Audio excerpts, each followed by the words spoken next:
earlier this month. That deadly shooting in downtown New Haven. We told you about pastors and police coming together. We talk about stuff that they're struggling with. To find ways to cut down on crime in Connecticut among young people.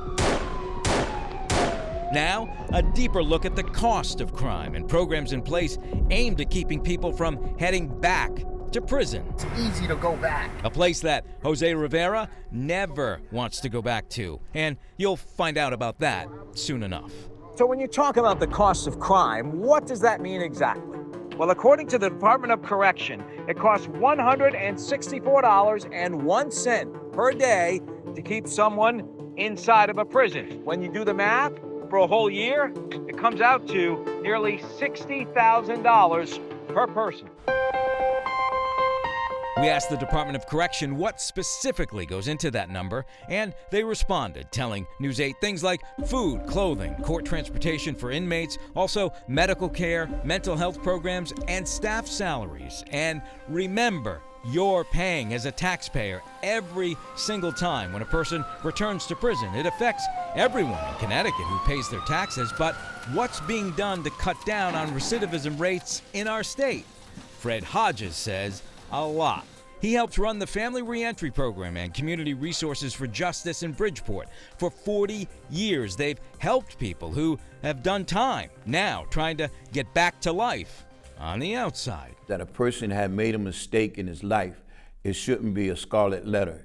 It shouldn't be something that they're being held against them for the rest of their life.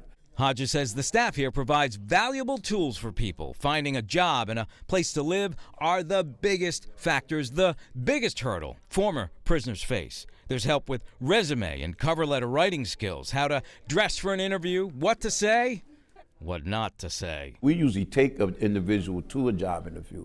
And if they don't get the job, we ask them what happened inside there. What do they think they can do better? Jose is a success story, but he wasn't always one. I came in here with nothing.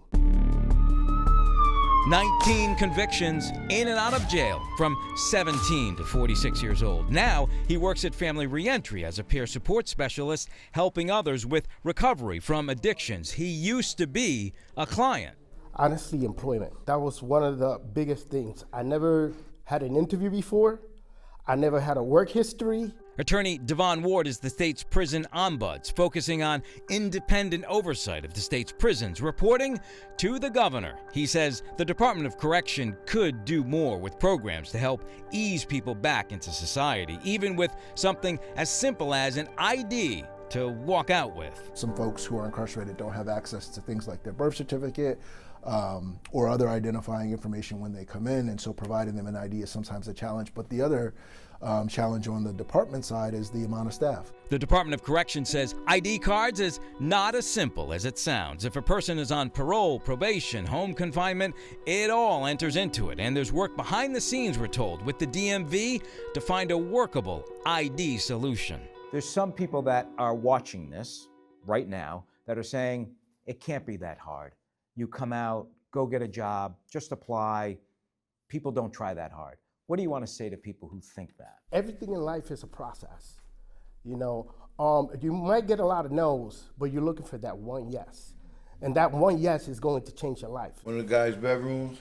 Family Reentry also has a residential program. People can rent a room while working to get back on their feet. Were you ever worried that in your situation that you weren't going to bounce back, that you were going to get back into trouble, and that you might go back to prison? Well, I have people to talk to this time.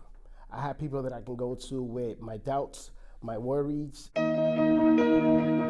Things have come full circle for Jose, not with just a job. He's the first person in his immediate family to ever own a brand new car. So in his mind, and in reality, he's miles away from ever going back to prison.